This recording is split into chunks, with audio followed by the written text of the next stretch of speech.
Hey there, replay viewers. Don't forget you can tap the screen for hearts and you can swipe left to right to share. Aha, hello. Let's see if I can.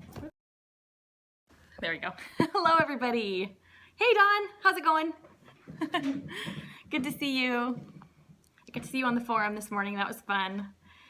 Hello, yes. Put your name in the comments when you're saying hi so that I can say hi to you without like jumping right into my screen to see your face. Hello, Lambkin Creative. Hey, Megan. Sonia, hello. Hey, Misty. Awesome. Kelly, Samantha, and Cindy, Heather. Aha, from Delaware. Hello. Olivia, good to have you. Joe. Wow, there's so many of you. That's so fun. I forgot to share on Facebook whenever I was going to do this. I was trying to do that, so I forgot. Actually, I wasn't sure if I'd be able to, get everybody down at the right time and have a quiet house for long enough. So, Jeanette from Southern California, hello, and Katie. Well, welcome everybody. So, I did not think it was going to take me so long between the last time I scoped and this time, but apparently, being able to string together like 15 minutes without little toddlers interrupting is kind of hard to come by these days. So here we are. Last week I scoped about our overall schedule and the tools that we use in our homeschool. And so I'm going to give you a really quick, oh, Julie Bogart is live now too. Shoot, I should be watching that one. So last time I covered a few basics about how we organize and plan our school day and how I all the paper and planners and things that I use to keep things organized. I'll give you a real quick recap on that.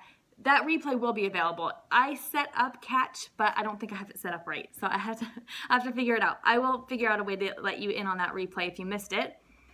And one of the things I talked about during that time is morning time, and that's what I thought we'd tackle today. I was just going to show you really briefly what we're doing for morning time now and how I'm organizing it. And I'm so proud of myself because I remembered to title my scope for the first time ever. I didn't title what we're talking about because I was too proud of myself for remembering. So there we go.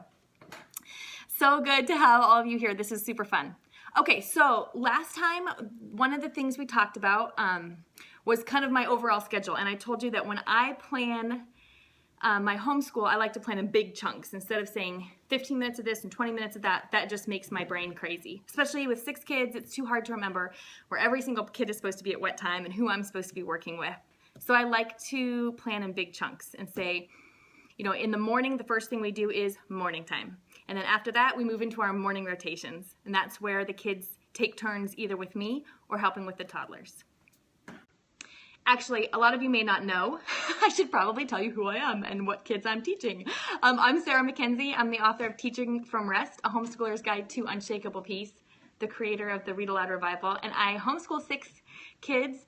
Well, I homeschool 3 of them, actually. My 13, 11, and almost 12, right? 13, almost 12, and 10-year-old. And then we have 3 toddlers. Oh, there's the 10-year-old. Do you want to say hi? Hi. We have 3 toddlers, a 3-year-old and 2-year-old twins. So when I'm talking about kind of juggling toddlers, that's what we're up against. Okay. So I said we start with morning time and then we move on to morning rotations, which is where the kids alternate between being with me and being with the toddlers. And then we have lunch and recess. And then we do independent work. And I put those all in spiral notebooks, which I'll tell you all about later too. And that is kind of just the way we organize the day. But then we have dinner and baths and evening time. And after the toddlers go to bed, we do math. So that is the simple, big picture view, helicopter view of our day. And so last time I kind of gave you that overall schedule. And then I also told you the tools I use to organize, which is a teacher binder. I'm going to show you a little more of that today. Each of my kids has a binder. They each have a homework board, which we use to keep track of, can I grab yours? Which we use to keep track of homework from co-op, because we're in 2 different co-ops. And then they have their spiral notebooks. Do you want to grab? Can I have that too? I should have had these ready. Good thing my kids are doing their schoolwork next to me because I can. their spiral notebooks, which is where I write down every single day what their independent work is or their tasks are for that day. We're going to go over all that later. I don't want to overwhelm you with too much in a scope, and I always take too long on these anyway, just taking up your whole afternoon. So that's the overview of the day. Those are the main tools we use. And the whiteboard. I showed you my whiteboard where I write down the plan for that particular day, and then usually our memory work as well. So today I thought I would tell you about that first time chunk in our schedule. And the first time chunk for us is morning time. Hasn't always been that way. When the toddlers were, last year it was really, really hard to do morning time at all with the toddlers awake because they were, twin 1-year-olds and a 2-year-old. So this year though, we are bringing it back first thing in the morning. And yes, you said you wish you'd seen that Periscope. I will have them, I will put them on my YouTube channel is where I'll put them. So if you go to, I'll tell you next time I'm scoping. I'm trying to remember what my YouTube channel is. You could probably search for me Amongst Lovely Things or Sarah Mackenzie on YouTube. And I will put that last scope on the YouTube channel so you can see that one. Awesome. Okay. This one too. I'll do that with this one too. And all the rest in this series, because I'm just going to tell you about one different chunk of our homeschool day in each scope. So this one is morning time. And we are starting our morning time whenever we're done with breakfast. I almost just said 8 o'clock, but have we ever started at 8? 9? They say maybe 9 after breakfast, and at least 8:30. Yeah, you're right. So you guys can come say hello too if you'd like to. Oh, they're busy. They're doing their math homework before our tutor gets here. That's Audrey. So as soon as we can get, oh, you're getting lots of hearts. As soon as we can get the toddlers kind of set up with something to do, and a lot of times that's even the TV, as long as we can get them set up with something to do, and then I can pull my big kids away and we can do 20 minutes of morning time. And that's all we do. I used to use morning time to do a lot more and a lot of our reading aloud, and now it's just pushing our luck if we add read aloud onto that. We were going to try it this morning to see how it would work, and everybody was falling apart by the time we were done with our normal morning time routine, so we didn't. So here's the deal. Morning time starts after breakfast. All of my big kids gather around the table, and they each have their notebooks, and so do I. And in our notebooks, we have a tab, marked with morning time.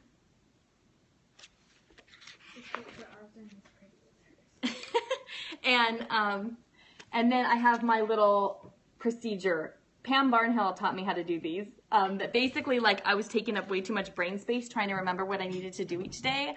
And so she told me I needed to have a procedure written out so I could just open it and it would tell me exactly what to do. I'm going to put this up so you can see it, maybe. All right. Can you see that? Let me know in the comments if you can see that well. I don't know if it's going to be super fuzzy.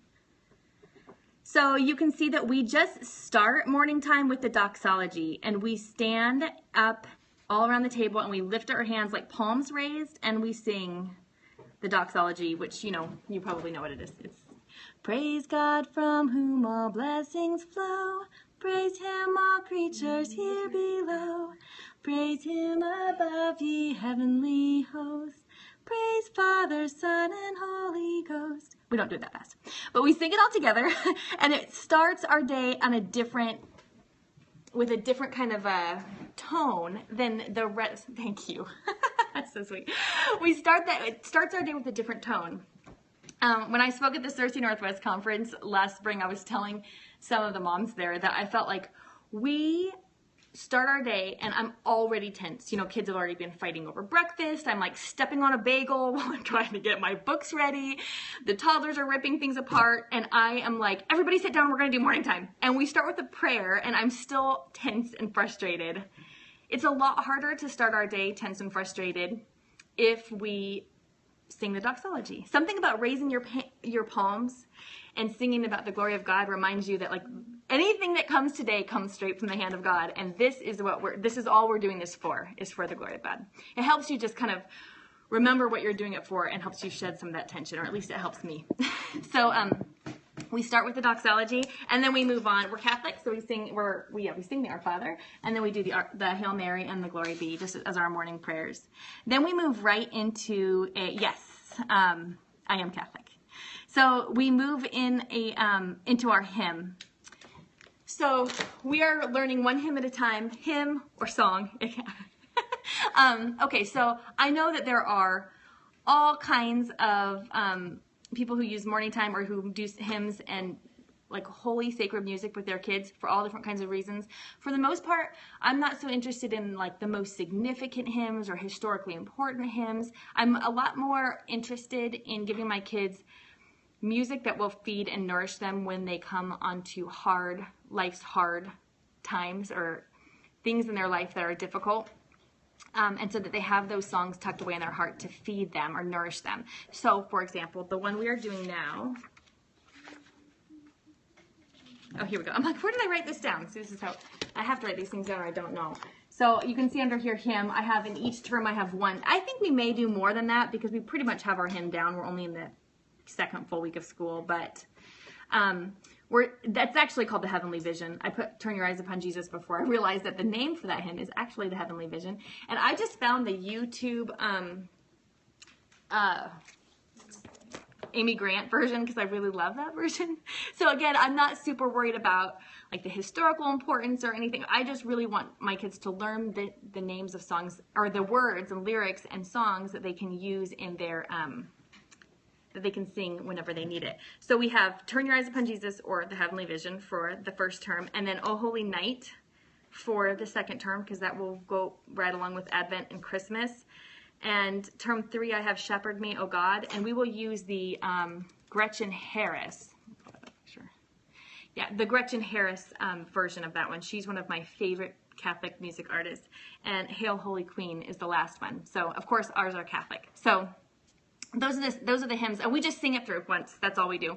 I do have the lyrics printed out for each of my kids. So they each have their notebooks, and they'll have the song printed out for them. Actually, you can see these notes here, and this is because I was trying to teach them how to kind of like little tricks for remembering what verse goes where and how often each stanza is sung. And so, but they just pull it out and they have it in front of them, and we sing it all together. And I don't test them on lyrics. They don't have to recite them for me or anything. Sometimes we play around with who, you sing the first verse and you sing the second, you sing the third, we'll all sing the rest of it together, something like that. But for the most part, we just sing it together once. And then after our hymn, we work on our memory work. We have moved toward memorizing a lot more whole scripture memorization rather than individual verses here and there. And so what we are memorizing this year is the Sermon on the Mount. Probably not the whole thing. It's very long. It's 3 chapters of Matthew. But we're starting with Matthew 5. And Ann Voskamp had a cool printable. Actually, they're supposed to be made into cards, so they're free on our website at holyexperience.com. But they're supposed to be made into cards that you cut out and like bind. But I wasn't going to use them that way. I was just going to put them in our binder. So I just printed them out, and then we just highlight them as we're learning them. So they're like all in here I just printed out all of them for Matthew 5. So I copied these off for my kids and gave them to them in their binders, and we learn one verse at a time. So for the first couple of days, I think we just recited Matthew 5, 1 and 2 until we had it down, and then we added another one. And so we just recite the whole thing every day, once, twice, 3 times. And we add another verse. And kids are so fast at memorizing that we are, like I said, in our second full week. And we just got through verse 10, which is pretty awesome. That's like 10 verses. All we do, yes, how do we do memory work? All we do is we read it together and look at it. That sounds so ridiculously simple. It is so effective. So I will oftentimes write it up on our whiteboard, but they have it in front of them, and we just say it all together, starting at the beginning, and we say it again every single day. So we'll start right at the top of Matthew 5 and say as far as we've learned. We'll add another verse, we'll say it again. And then the next day we start again. We start at the top, we just say it again. And a lot of times we'll go, okay, let's cover it and see if we can do it with our eyes closed. Does anybody want to try and do it on their own?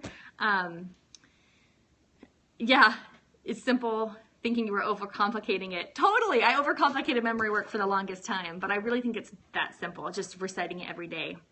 I like to write it on the whiteboard, trying to do it from memory myself in the morning for the kids every once in a while because it's helpful for me. They memorize faster than I do, and so writing it out, though, can help a lot too. So you could also use your memory work for copy work, and that would help, I'm sure. Okay, so we're at Doxology, our prayers, our hymn, and our memory verse, and that's probably taken us, well, less than 10 minutes. 8 maybe. Super fast. It's not like we're hustling through it. It's just doesn't take that long. And then it says rotation. So now, I'm going to pull this out so I can show it to you without holding the same thing. My blog is amongstlovelythings.com. Okay. Trying to answer those questions in the comments when I see them. Okay, so the rotation. So now we move on to the rotation here, and that is, I have them different by term. So this term we're easing into our school year, so all we're doing is religion during our rotation. And then next term we will rotate between either doing religion or doing a Monet Art study. And in the third term we'll alternate between doing religion and reading The Taming of the Shrew. In the fourth term we'll alternate between doing religion and drawing Europe. Now my rotations are like super flexible. So depending on how it's going, we may rotate every day, like doing religion one day and Monet the next, or if we're totally digging one or the other, like whatever book we're reading for religion or whatever, you know, our Monet study, if we're really digging it, we may just do it for a solid week and then rotate to the next week. Or we may even do 3 weeks of one and finish the whole book, and then the next time, you know, in that same term, then we do art study. So it's totally just whatever works for your family. I don't think it's all that scientific. So I'll show you what we're doing. This term we are using, okay, so what book am I using for religion? I will show you. I'm Catholic, remember that, because so all these are, or not all of them, 2 of them are Catholic. This is the one we're doing right now, which is My Path to Heaven. Have any of you read this with your kids? Tell me if you read it with your kids. It is amazing. Completely amazing. There is, don't you think? Yeah, my daughter's over here nodding her head. So each chapter starts with this amazingly intricate picture. And I turn on Gregorian Chant. And, oh, yes, you just started it too. Awesome. Yeah, I turn on Gregorian Chant for like 2 minutes, 3 minutes, and just let them sit there and look, because the pictures are incredibly detailed. There's so much going on in every single picture. And so they listen to chant and they just look at the picture, and then I turn the chant down and I read aloud to them from the chapter, which is usually like 3 pages. And they're looking at the picture, and it's talking about the picture and what each thing symbolizes is a metaphor for our journey of faith. It's amazing. That's what we're doing right now.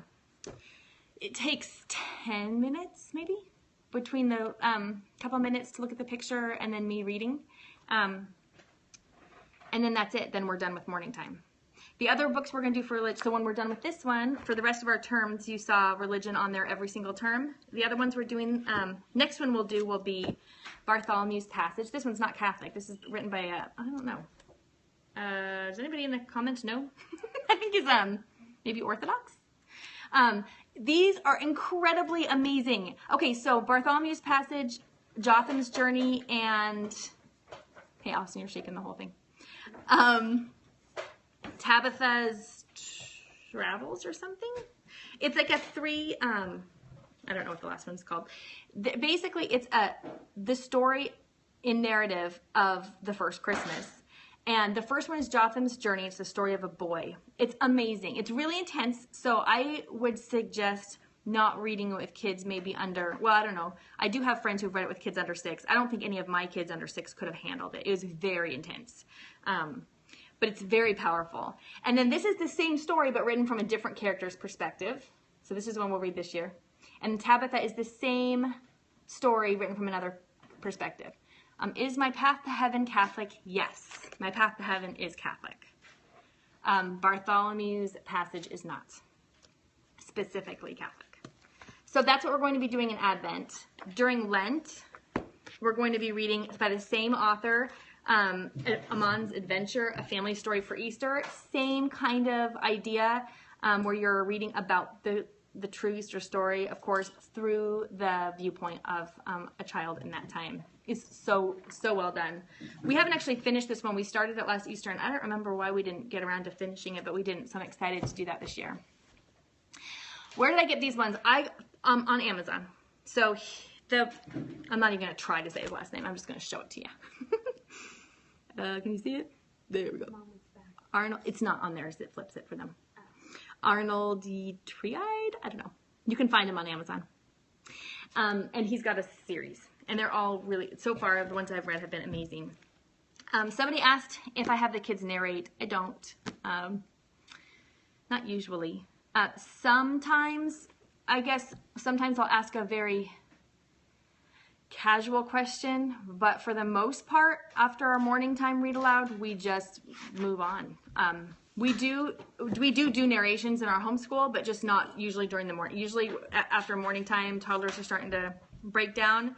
And so a lot of times our narrations look a lot more like, well, at the Read Aloud Revival, we teach these 5 questions you can ask about any book to get, let's see if I have it. See if I have it handy for you. 5 questions you can ask about any book to have a really great conversation with your kids. I think I have it here. Yeah, I do. You can grab this for free. Let me show it to you. At readaloudrevival.com. So it's like a guide, and it has this 5 questions you can ask about any book. Totally open-ended. You can ask them about anything, and it can take you on a 5-minute conversation or a 30-minute conversation, however long you want. We have these handy bookmarks in the back that you can use to help you with the questions. You can even see the questions if you look. There we go. But you can grab this, readaloudrevival.com. It will say grab your quick start guide, I think, or something like that. Just hit that button, and you can grab it. That's usually how I do narrations, with those 5 open-ended, more Socratic type questions. And we do those very informally, organically, all throughout our day about anything we're reading. So I don't do a formal narration at morning time. Okay, and the other book we're going to read for religion is Life of Our Lord for Children by Marigold, which we started again last year and never finished it. She has a whole series of amazing books, Acts of the Apostles. She is Catholic. I'm not entirely sure that a non-Catholic wouldn't like this. I don't know, I haven't finished it. They're narratives from Scripture, so my guess is that any Christian, they would appeal to Christians in general. Okay, that's what we're doing for religion this year. So that's in our morning time during that religion slot. Let's see if I can remember. Then we move on to, okay, so the other thing we're rotating in is Monet Art Study. That's the other thing you saw on that list. And I love these. Okay, have you guys seen these? These are from simplycharlottemason.com. They're, I think our math tutor's here. He's going to be like, what are you doing? Yeah, he totally is. Okay, so these are amazing. They come from simplycharlottemason.com. They're picture studies. So you get this really beautifully told narrative story about a biography of an artist that you can read aloud to your kids. And then you get, how many prints do I get in here? 12 maybe? 10 or 12? I don't know. We use 6 of them. That's how many I do before we usually move on. These really beautiful prints, and you just study one at a time. And when you are doing the print, you can look in your in the guide that I just showed you that they give you with it, and it gives you some ideas for open-ended things to talk about or any background information about the print, and it's really fun. Last year we did Fra Angelica. Yeah, right? Yeah, Fra Angelica. Okay, so yes, what was that called again? You get these at simplycharlottemason.com. I'm not like affiliated with them or anything, but I always buy these because I love them. And they're called Picture Study Portfolios. And they're pretty awesome. So this year, we're doing Monet. So that's what we'll do. We'll rotate that. So on a day that we do this, we will do our doxology, we'll do our morning prayers, we'll do our hymn, we'll do our memory work. Remember, that takes all like 8, maybe 10 minutes max. And then instead of reading from our religion book, we'll do art study instead. Again, 10 minutes. So the whole thing takes like 20 minutes. The other things we are doing besides Monet Art Study is, this is also from Simply, just like a commercial, I guess. I didn't realize that, from simplycharlottemason.com. We're reading The Taming of the Shrew. I missed some funny comment. I think I'm all bummed because I can see people laughing, but I don't know what happened. Okay, so this is also from simplycharlottemason.com, and this is their Shakespeare in 3 Steps series. I've never used it, but I liked their other stuff, and I'm a huge Shakespeare fan, so we're going to try this. We got The Taming of the Shrew this year. So this is, and I haven't spent a whole lot of time with it to tell you exactly what this is going to look like from day to day to day. But I know that there are 3 steps that you read the story, you hear the script, and you watch the play. And of course talk about it. So they have the audio script that comes with it, and then they have a recommended version of the play, which is helpful because not all plays, recordings are created equal or appropriate for children. So it's nice to have their recommendations. So that's what we're doing for Shakespeare, is The Taming of the Shrew, using this guide. So again, we would do all of our normal doxology prayers and memory work, and then we'd move right into Shakespeare. There wouldn't be a religion reading, there wouldn't be an art study. This is what we would do for that time. What age would I recommend that for? Oh, here we go. It says recommended for grades 6 through 12. Wow, I didn't realize that. So I have a 8th grader, 6th grader, and 5th grader. So it's probably pretty great for that age, especially because we'll be doing it all together, not on their own. If you have younger kids, you want to start with Shakespeare. Do one of you want to go see if you can grab the Ken Ludwig book off the shelf? I have something to show you. It's our, just a second. It's our favorite, it's my favorite way to study Shakespeare with the kids, especially if you're brand new to Shakespeare and you're not super comfortable. This is going to be awesome. Yay, thank you, Audrey. How to Teach Your Children Shakespeare by Ken Ludwig. This is hands down, I think, the best way to introduce your kids to Shakespeare for the first time. You memorize little bits of Shakespeare. He tells you what to memorize. He tells you the background of it. He tells you everything. So if you don't know Shakespeare from anybody else, you could totally start with reading this with your kids and have an awesome year of diving into Shakespeare. So if you're brand new to Shakespeare, you have kids younger than like 5th grade, I'd start here. And you can get this on Amazon. Here, I'll show you the name of the author again. He was on the Read-Aloud Revival. So if you go to readaloudrevival.com and look for an episode, I don't remember which one. There's a picture of him. So there's a picture of him and there are lists. So if you look for Ken Ludwig, you will you'll be able to hear him on the podcast. And he talks about why he did it, why he made this book, and what it's for. It's really awesome. What age did I start teaching Shakespeare? Oh, goodness. We started reading like picture book versions of Shakespeare when they were really young. I'd say kindergarten, especially those ones by Adam McEwen. I should probably make a whole other scope on this because I'm thinking, oh, I should go grab that off the shelf and show it to you. I'll do another scope on Shakespeare. And I'll show you what I introduced Shakespeare to my kids with. But they're like with picture books, I would start really young. But with reading actual Shakespeare, like now. Well, we started with this. Was it last year this came out or the year before? So, yeah. I'm a huge Shakespeare fan, but reading and loving Shakespeare yourself and teaching it to your kids is not always seamless, right? Like sometimes it's not always as easy as you think it's going to be, or you start to and you think, I don't even know how to translate this love to my kids. And so that book's been really helpful to me. And then the last thing, because I know I said this was going to be 10 minutes, didn't I? You should just not believe me ever. When I start a scope and I tell you it's going to be 15 minutes, like pour yourself a cup of coffee and just settle in. Okay. Geography. This is super fun. I just found it on Amazon. I've not used it yet, but we're going to. And it's this Draw Europe by Kristen Drager. She has a whole series. Draw Africa, Draw North America. I don't think she has Draw Asia yet. She's in the process of creating them, but let me show you how great this is. When I saw the inside of this book, I thought, we have to use this. This looks so much fun. You start, for example, on the first day. I can't tell why I can see. Okay. She tells you just, this is your piece of paper. So your child has a piece of paper and you're going to draw this mountain range and you're going to leave space here and leave space here.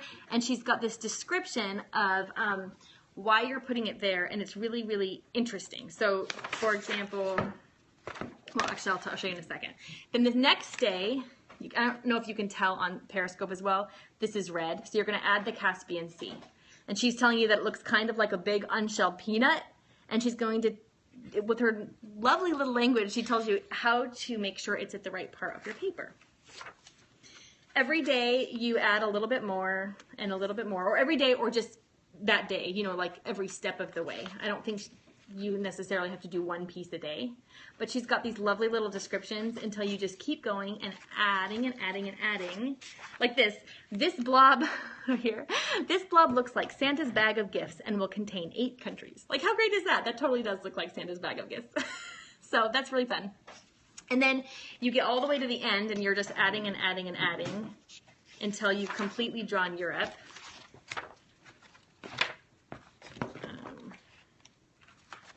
At the end. And that's what your kids will have drawn. So I think we're going to do this during morning time. I have no idea how much we'll do during the day. Like, you know, are we going to do 5 steps one day, or are they going to draw on the same map? I haven't thought it out very far. I don't have it scheduled till term 4, which means I have the whole year to make my mind about that. But the author, let me put it up here again because I can see some of you asking. Kristen Drager. And I found it on Amazon, but she has a website too. I saw it in here. artk12.com. Like art and then the letter K, the number 12.com. Or Amazon. That's where I got mine. All right. I know, right? You love them, Sarah. I know, me too. When I saw it, I thought that is how I want to teach geography. That looks like so much fun. So that's it. That's morning time. So somebody said earlier that they think they've been overcomplicating morning time, which is pretty much the name and game of the way I've done everything in my life, is make everything super, super difficult and cumbersome, and then realize that it doesn't have to be that cumbersome. So if you are new to morning time, or you're just getting started with morning time, you want to listen to the Your Morning Basket, which is a podcast put out by one of my besties, Pam. I think she's here. Pam, say hi if you're here. Say hi in the comments. I think I saw you earlier. And she's got this awesome podcast where she's walking you through the how and why and giving you simple steps to get started. She's got this great like email course. Ah, there she is. ED Snapshots right there. She has great guests on the show. She's had Andrew Pudua talk about furnishing the mind. Isn't that like a beautiful way to talk about memorization, furnishing the mind? And Cindy Rollins, of course, who we all love. And I'm trying to remember who some of the other guests have it. Brandy Venzel was just on talking about reading aloud. Brandy's another really good friend of mine. So it's just a wonderful podcast. It's called Your Morning Basket. And Pam, correct me if I'm wrong, because I'm about to give your URL, but I think it's yourmorningbasket.com, or you can just pop into iTunes and look for it. But that's a great resource to get you started in morning time. But really, my thought is just keep it as simple as possible. Like I said, like I was showing you here, is we just start with the doxology, prayers, memory work, and then we rotate through these other true, good, and beautiful things that I want to introduce to my kids, but I don't want them to get shuffled, you know, under the rug when there's so many other things happening in a day. So if we do it first and we make it short and we do it every day, we get a lot in. So yes, Dawn says start small. Totally agree with that. Start small. Start with just a prayer and a chapter of a book, or a prayer and an art study, a picture art study or something like that. Okay, so my computer just died and I was going to tell you what we're talking about next time. So I'm thinking. Oh yes, the next section of the day. So on our next scope, I'm going to tell you about morning rotations, which is the part of day where I have some kids hanging out with toddlers and one big kid working with me. And I'm going to tell you how I choose what they need to work with me most on, and how we schedule that, and how we keep going even when we get behind, which is like always. So thank you so much for joining me. This is always super fun, and I'm going to try to get here before a week, but if not, like, I'll probably see you next Wednesday. Thanks, guys. Have a great day.